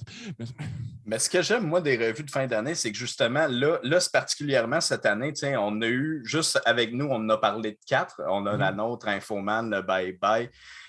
On a aussi, qu'on n'a pas parlé du tout, qui est un peu plus conspirationniste. On a aussi qu'on avait de Netflix. On a tellement de revues différentes, puis j'aime ça parce que tu peux vraiment voir comment une personne a vu son année à travers un point de vue vraiment différent du tien. Puis des fois, ça te fait réaliser des affaires que tu n'avais pas nécessairement allumées. Je trouve que c'est une façon un peu plus, pas nécessairement comique, c'est pas tout le monde qui le fait d'une façon comique, mais ça te permet de pouvoir réaliser des points que tu n'as pas nécessairement vus ou de dénoncer des choses que d'autres personnes n'ont pas nécessairement vues d'une façon un peu plus comique, entre guillemets. Mais c'est ça, j'aime l'originalité, j'aime de voir la façon. Ça fait différent d'avoir des commentaires Facebook de « Ah, maudit tanné de cul, nanana, puis juste du monde qui s'ostine. Je trouve que ça fait original d'avoir des médiums de même. Ben, c'est quelque chose de très thérapeutique, puis c'est le fun justement qu'il y ait une démocratisation des revues de l'année. Au début, j'ai fait l'erreur en tant que tel sur le fait que un bye-bye, c'est un nom, dans le sens que c'est celui de Radio-Canada, mais je prenais pour acquis toutes les revues de l'année, c'était une sorte de bye-bye en tant que tel, tandis que non, c'est très différent. Puis le fait qu'il y ait maintenant le choix de revues de l'année, ça permet justement d'en trouver une qui te convient un peu plus, puis qu'il y a cette espèce d'effet thérapeutique-là de fin d'année, de ben oui, ça a été tough, mais je vais rire de tout ce qui m'a fait broyer et ou malaiser cette année. C'est bien le fun, mon Dieu. Je pense que plus qu'il va y avoir de revues de fin d'année, plus qu'il va y avoir de vision de l'actualité, plus qu'on va gagner, en fin de compte. C'est comme l'humour, c'est comme n'importe quoi. Le monopole n'est jamais bon. Fait que s'il y a d'autres gens qui commencent à faire des revues de fin d'année, moi, je vais être comme cool, tant mieux, il y a de la compétition, il y a d'autres gens qui le font. Puis nous, ça va nous pousser encore plus à ne pas s'asseoir sur notre cul puis à s'asseoir. OK, on a atteint ce niveau-là, le monde aime ça, Scrum, OK, on ne se force plus, puis on va faire le strict minimum pour que le monde aime ça. Non, on continue de se forcer puis de s'améliorer, puis c'est ça. J'avais une dernière question pour vous, les gars. Est-ce que Scrum 2021 était le dernier Scrum? Oui. Mais juste pour David. Ah, c'est ça. C'est ça. On m'envoie en dehors de ce scram-là pour que l'écriture se fasse instantanément. Dès que l'écriture est faite, on me ramène dans le groupe. Puis on va te remplacer par David Goudreau. D'un David à l'autre, on verra aucune différence. Ouais, Tout ce qu'on va écrire va se terminer en « et ». Non, c'est ça. Là. Vous allez voir le sketch des influenceurs dans l'avion. Là, ils étaient en train de fumer des cigarettes électroniques à et C'est ça. Fumer et vapoter. Dans la cabine, ils ont fourré. De la vodka, ils ont apporté. Cette affaire-là, c'est quand même drôle parce que, juste le sujet, mettons, des influenceurs, c'est sûr que là, on s'en parle, puis c'est comme, oh mon Dieu, qu'est-ce qu'on préfère, qu'est-ce qu'on préfère, qu'est-ce qu'on préfère. On a le temps de penser à quelque chose, puis déjà là, on en parle, puis ça a l'air déjà vieux comme sujet. Je me rappelle, un moment, en brainstorm, on se disait, on pourrait faire une parodie de Big Brother. Puis à un moment donné, t'arrives au mois d'août, septembre, octobre, t'es comme, hey, c'est tellement loin, là. Aucune envie de parler de ça. Non, c'est ça. Fait que ça qui est particulier, c'est d'avoir le temps de pouvoir vraiment identifier c'est quoi les bons sujets qui ont marqué l'année. Puis c'est sûr qu'il y en a de l'année prochaine, quand on va regarder le 2021 pour se replonger dans le bain un peu, on va faire comme, c'est quoi encore ce sujet-là? Il y a quand même ça qui est le fun des revues de fin d'année, de faire « Ah oui, c'est vrai, il y a telle affaire qui est arrivée. » Puis « Ah oui, c'est vrai, cette année-là, ce gros événement-là est arrivé. C'est ça qui est cool. C'est très éphémère, en fait. C'est qu'on travaille beaucoup pour des sketchs qui vont être bons là, puis que tu les réécoutes 1 an ou 2 ans plus tard, puis la moitié du contenu, tu as complètement oublié le référent. C'est le fun, c'est correct. Mais en même temps, ça reste des témoins de l'histoire. Tu peux les réécouter dans une optique de « Ah, ben OK, c'est quoi ça déjà? » Tu vas voir « Ah oui, il était arrivé ça. » Puis là, tu le réécoutes, puis tu peux te faire ta propre idée après. C'est quelque chose de fascinant quand même, se dire que vous êtes déjà, c'est niaiseux, mais on en parle en ce moment de les influenceurs, ça pourrait être dans un scram ou pas, dépendamment, mais c'est quand même de quoi vous travaillez toute l'année pour quelque chose qui va être regardé pendant 3 semaines à peu près. C'est quand même quelque chose d'un peu fou. Là, travailler une grosse partie, au moins la moitié de l'année, en tout cas jusqu'au mois d'août, c'est juste de noter dans un document ce qui se passe dans l'année. Quand il y a une journée qui arrive de quoi de gros, tu es comme « Ah, on le note. » Mais le reste du temps, ben, c'est sûr que là, 2021, ça a commencé au mois de mars parce que socio-financement, préparer le vidéo, il fallait déjà faire le logo de Scram, c'était tout. Ça a commencé tôt cette année, c'est pour 2021, mais après le socio-financement, quand il a été lancé entre mai et août, ben, il ne s'est rien passé vraiment. On n'a rien fait, à part noter les trucs dans l'année. Fait que pour cette année, je ne sais pas ce qu'on va faire encore. C'est sûr que 2022 va avoir lieu, mais est-ce qu'il va y avoir un socio-financement? Est-ce qu'il n'y en aura pas? Tout ça, c'est bien flou, là, mais on laisse la poussière retomber. On est juste le 10 janvier en ce moment, au moment d'enregistrer. Mais on note, on a déjà commencé à noter dans le document pour 2022. Là. Génial. Non seulement ça, mais pour revenir un peu à ta question, est-ce qu'il y en aura un autre? Oui, il y en aura un autre. Puis je pense que moi, je me mets moins dans l'équation, mais tant que les 3 gars veulent le faire, ça va se faire. Mais je pense qu'avec la couverture médiatique qu'on a eue cette année, on est quand même, le Scram 2021 a été beaucoup partagé. Ils en ont parlé 2 fois à Radio-Canada. Ils en ont même parlé 3 fois. Même. 3 fois à Radio-Canada. 3 fois à Radio-Canada. Ça a été mentionné dans plusieurs médias quand même, un peu partout au Québec. Partagé par des gros noms quand même aussi. Partagé. Ben, même Guy Nantel, il y a un sketch sur Guy Nantel. Guy Nantel l'a repartagé. Ah, c'est bien fun. On ne s'attendait pas à ça de lui, mais je pense qu'avec le nombre de visionnements, avec l'engouement qu'il y a eu cette année, qui a dépassé nos attentes, moi, je crois que Scram peut pousser encore plus loin et être une véritable production, que ce n'est pas juste les 3 gars qui font du socio-financement. Je pense que il y a un poids qu'on est capable d'avoir maintenant, d'aller chercher un financement ailleurs. Ça reste quand même toujours à nos conditions, mais je pense que ça ne peut que grandir. On est encore à l'étape où ça ne peut que grandir et évoluer, devenir de plus en plus grand à chaque année. Ouais. Puis je pense que c'est ça qui fait en sorte qu'on se dit tant on en fait-tu un autre ou pas. C'est tant qu'à chaque année, ça grossit puis qu'on sent c'est allé encore plus loin. Fait que l'année d'après, on va être capable d'aller encore plus loin que ça. Tant qu'on sent que ça évolue puis qu'on ne stagne pas, on n'arrêtera pas. Là. Puis le public est là, puis il attend. Là. Il est prêt là, à chaque année. Puis cette puis année, Là, on a une tradition sur la table, fait qu'on ne peut pas la lâcher. Là. On est pogné avec. Ben, on est pogné avec, puis c'est aussi un super de beau défi de toujours transformer l'actualité, puis la transformer d'une façon comme comique, la mélanger peut-être avec du vieux, faire des référents. C'est un défi aussi qu'on s'impose entre nous-mêmes, puis ça permet de toujours repousser davantage notre créativité. Mais d'écrire sur l'actualité, c'est de quoi que je trouve ça excitant. On dirait que c'est vraiment le fun. C'est une piqûre. On dirait que depuis que je fais Scram, là, qu'on fait Scram, en fait, moi, ça m'a pogné. J'ai comme hâte tout le temps quand Scram commence parce que là, on va toucher à des sujets comme, tu sais, c'est pas. Oui, c'est le fun d'inventer from scratch, c'est le fun de parodier des trucs qui datent de l'époque sans nécessairement mettre des trucs d'actualité, mais écrire sur l'actualité, il y a de quoi il y a vraiment de quoi d'excitant à faire ça. Puis j'aimerais ça, c'est sûr, si on a la chance d'en faire plus, de faire un Scram plus long ou peu importe, dans d'autres contextes, d'écrire sur l'actualité. Moi, personnellement, c'est de quoi je dirais oui tout de suite. C'est de quoi qui je trouve ça trippant, tout simplement. Ben moi, je veux au moins en faire 10, personnellement. Là. 10 Scram? Ouais. Je veux au moins qu'on se rende à Scram 2027. Bon, on est à moitié, c'est déjà ça. C'est un beau chiffre.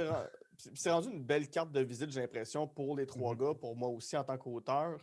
De pouvoir maintenant mettre ça sur nos CV puis que c'est de plus en plus pris au sérieux. C'est plus juste le petit AB qu'on fait à la fin de l'année. Puis il y a quelque chose qui se perfectionnalise, qui devient de plus en plus professionnel d'année en année à tous les niveaux. Puis c'est ça, comme tu dis, à tous les niveaux, autant dans la production que dans les textes, que tout, mais aussi niveau, c'est comment dire, mais visibilité. Scram 2021 a été vu au-dessus de 110 000 fois. Même il arrive à 117 000. Je veux dire, pour un 22 minutes sur le web, c'est beaucoup de gens, puis c'est beaucoup de partage. On a un ratio de 1 like pour 2 likes, il y a un partage. Fait que la moitié du monde qui l'ont liké, l'ont partagé. C'est des maudites belles statistiques, là. Fait que, je veux dire, c'est exponentiel non-stop. Fait que, qui sait ce que l'avenir va nous réserver pour l'année prochaine, tu sais? Allez. En plus de jouer, de l'écrire, vous faites la musique. Mathieu, tu fais les effets spéciaux. Vous faites les arrangements vocaux. Vous refaites des fois certaines musiques aussi, quasiment from scratch des fois. Là, c'est quand même un travail colossal. Pour ça, c'est renversant de voir tout ce qui est fait en 22 minutes par 3 à 4 personnes, grosso modo. Dans le noyau dur, je veux dire. En excluant les acteurs invités, parce qu'on ne se cachera pas, en dehors des caméramans, preneurs de son, maquillage, les seules personnes impliquées en dehors de ça, c'est des acteurs invités. Là. Tout le montage, toute la production, la pré-prod, le montage, la réalisation pour la plupart des sketchs, c'est nous autres ou un de nous autres, en tout cas. Ben, fier de vous. Merci. J'ai décidé que j'étais votre père, là. Mais bon, ben, papa, je veux 20$, s'il te plaît. Je vais au cinéma avec mes amis, tu me passes sur char. T'as pas regardé les nouvelles récemment, mon fils? Tu t'en vas pas au cinéma avec tes amis? On s'en va en Ontario. Ah! Fais ça vite, il te reste 30 minutes pour sortir du Québec. 21h ou 22h? C'est 22. Il me reste 1h30 pour sortir du Québec. Je comprends pas le temps, il est vieux ton père. Voyons, ça a encore dérivé. Mais papa habite dans les Maritimes. On a une semaine. T'es plus jeune d'une semaine que moi. C'est moi ton père. Je te chicane plus souvent que tu me chicanes. C'est moi ton père. Non, on fait ça égal. Là, mais on réglera pas ça encore une fois. Dans le temps, c'était bon, une émission sur les cinémas sur les ondes de CBL. On va simplement dire merci les gars. Merci Mathieu, David, Simon et Guilla d'être venus jaser de votre beau projet. Bravo pour votre beau projet aussi. Je suis content. Je suis content que vous en fassiez d'autres. 2027, moi, je trouve que c'est une bonne idée. Merci beaucoup et bravo pour ton projet à toi aussi. Ton émission sur le cinéma. Merci de nous avoir invités aussi. Dernière petite affaire sur Scram. Je pense que c'est en 2023 que le contrat avec Jean-Alexandre Nicolas Barrette se termine. Donc, il reste 2 ans. Il reste 2 ans. Ne désespérez pas les gens. Il reste juste 2 Scram à Jean-Alexandre Nicolas Barrette. Je sais que c'est difficile. On va voir ce qui va en suivre. Hein. On ne sait pas ce que l'avenir peut nous réserver avec ce cher... je suis très optimiste, moi. Ah oui. Non, il ne revient plus. Ah non, c'est ça. C'est Caliste, fini. C'est un- Il est pas loin, là. Je vais pas mélanger. Mathieu, t'es trop gentil avec lui, Mathieu. Je vais pas mélanger les podcasts, mais j'ai entendu dire que Jean-Alexandre avait été signé par la blonde à Thomas Levac, là, puis c'est quand même toute une agente. Là, fait Non, il que- ment. Ah, t'es sûr? Oui. Il oserait Avec pas men- lui, tu peux rien croire. Mais peux rien croire. ben, personne n'oserait mentir sur Il Stéphanie. dit ça à tout Voyons le monde, donc. il fait juste se tenir devant chez elle avec une pancarte, signe-moi Steph. Ah, on m'a dit ça. J'espérais vraiment que c'était pas vrai. Zut de zut. Ah. T'es-tu en train de me dire, Désagréable. t'es-tu en train de me dire que Jean-Alexandre copie Géraldin? Ça, je pense que Oui. c'est le pire. Là. Ok, C'est- on va couper cette boîte-là. Ouais, non, il va y avoir un peu de montage sur la fin. De retour à. Hey, merci les gars. Y a-t-il quelque chose que vous voulez plugger, des projets personnels, vos jobs de jour, vos itinéraires de marche? Je ne sais plus comment la vie fonctionne, il y a une pandémie. Fait que, Ben, la page Facebook et YouTube des Pile-Poils. Donc, Yep. vous écrivez les Pile-Poils sur une des deux plateformes, vous allez nous trouver. Sinon, à part ça, vous autres, avez-vous d'autres... Moi, dans mon cas, j'ai mon podcast On Jase de film, disponible tous les vendredis. J'ai mon Patreon, patreon.com/On Jase de film. yes, sir. Ben, vous pouvez me suivre sur mes plateformes, Mathieu Portelance, Matt Portelance, partout, Facebook, Instagram, TikTok, Twitter, je suis jamais là. Sinon, Jean-Alexandre Nicolas Barrette sur Facebook. C'est une perle d'or, ce Facebook-là. C'est des aventures et des aventures extraordinaires à chaque semaine. Ah, ce gars-là est une épopée. Mais Prenez le temps d'aller écouter l'Automéno, le documentaire de 2h15 sur la ménopause de Véronique Cloutier, très important. ah, dans notre Ouais, société. allez voir ça. Allez voir ça. je pense à outstager toutes les 4 bye-bye d'une shot la nouvelle que ce documentaire-là dure 2h15. Seigneur. Nos C'est quelque taxes, chose. tabarnak. C'est ça. Merci les gars et pour voyons, j'allais dire le reste. Bon, on recommence ça. Et pour ceux qui nous écoutent, c'était dans le temps, c'était bon. On est là tous les mercredis sur CIBL et sinon en rediffusion. Excusez, j'en bafouille l'émotion. En rediffusion, en balado-diffusion sur Spotify et Apple. Sinon, on est sur YouTube, sur le YouTube de Vincent Descoteaux. Fait que je vous dis à la prochaine. Ciao. Bye bye. Ciao! Ciao, bébé.